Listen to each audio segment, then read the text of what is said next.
পশ্চিমবঙ্গের সমস্ত চুক্তিভিত্তিক বা অস্থায়ী কর্মচারীদের জন্য অত্যন্ত গুরুত্বপূর্ণ খবর উঠে এসেছে। গতকাল অর্থাৎ 27 ফেব্রুয়ারি 2026 পশ্চিমবঙ্গ সরকারের অর্থ দপ্তর ঘোষণা করল রাজ্যের সমস্ত চুক্তিভিত্তিক বা অস্থায়ী কর্মচারীদের জন্য অ্যাডহক বোনাস। এবং এই অ্যাডহক বোনাস রাজ্যের সমস্ত চুক্তিভিত্তিক বা অস্থায়ী কর্মচারীদের জন্য বৃদ্ধি করা হয়েছে এই বছর, অর্থাৎ গত বছরের তুলনায় এই বছর রাজ্যের সমস্ত চুক্তিভিত্তিক বা অস্থায়ী কর্মচারীদের অ্যাডহক বোনাস বাড়ানো হয়েছে।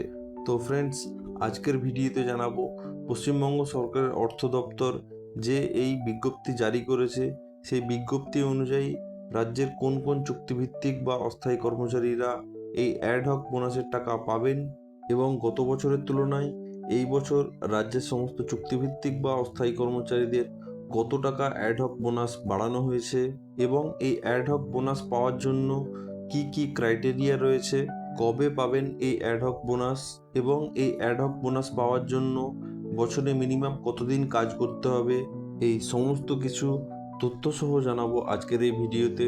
ভিডিওটি প্রথম থেকে শেষ পর্যন্ত দেখুন। তো ফ্রেন্ডস, সর্বপ্রথম জানিয়ে দিই, রাজ্যের যে সমস্ত চুক্তিভিত্তিক বা অস্থায়ী কর্মচারীরা মান্থলি কনসোলিডেটেড পে পান এবং এই মান্থলি কনসোলিডেটেড পে 46,000 টাকার কম, তারা পাবেন এই অ্যাডহক বোনাস। এই মান্থলি কনসোলিডেটেড পে বলতে আপনাদের বুঝিয়ে দিই, রাজ্যের সমস্ত চুক্তিভিত্তিক বা অস্থায়ী কর্মচারীদের যেহেতু বেসিক, ডিএ, এইচআরএ এবং পিএফ এই সমস্ত কিছু আলাদা করে দেওয়া হয় না, তাদের একটা মোট টাকা দেওয়া হয়, সেই জন্য এই মোট টাকাকে কনসোলিডেটেড পে বলা হয়। এবং এই মোট টাকা যে সমস্ত চুক্তিভিত্তিক বা অস্থায়ী কর্মচারীরা প্রতি মাসে 46,000 টাকার কম বেতন হিসাবে পান, সেই সমস্ত চুক্তিভিত্তিক বা অস্থায়ী কর্মচারীরা এই অ্যাডহক বোনাস পাবেন। এই বিজ্ঞপ্তিতে আরও বলা হয়েছে, মুসলিম কর্মচারীদের ক্ষেত্রে এই অ্যাডহক বোনাসের টাকা ঈদ উল ফিতরের আগেই দেওয়া হবে এবং অন্যান্যদের ক্ষেত্রে দুর্গাপুজোর আগে এই অ্যাডহক বোনাসের টাকা দেওয়া হবে। তো ফ্রেন্ডস, চলুন এবার জেনে নেওয়া যাক এই অ্যাডহক বোনাস পাওয়ার ক্রাইটেরিয়া কি। এই অ্যাডহক বোনাস পাওয়ার সর্বপ্রথম যে ক্রাইটেরিয়া, সেটি হলো কর্মচারীকে 2025 থেকে 26 অর্থ বছরে কমপক্ষে 120 দিন কাজ করতে হবে, তবে সেই চুক্তিভিত্তিক বা অস্থায়ী কর্মচারী এই অ্যাডহক বোনাস পাওয়ার জন্য এলিজিবল হবেন। এবং যে সমস্ত চুক্তিভিত্তিক বা অস্থায়ী কর্মচারীরা 120 দিনের বেশি কাজ করেছেন কিন্তু পুরো বছর কাজ করেননি, সেই সমস্ত চুক্তিভিত্তিক বা অস্থায়ী কর্মচারীদের জন্য একটি আলাদা ফর্মুলা করে দেওয়া হয়েছে, তারা সেই ফর্মুলা অনুযায়ী অ্যাডহক বোনাস পাবেন।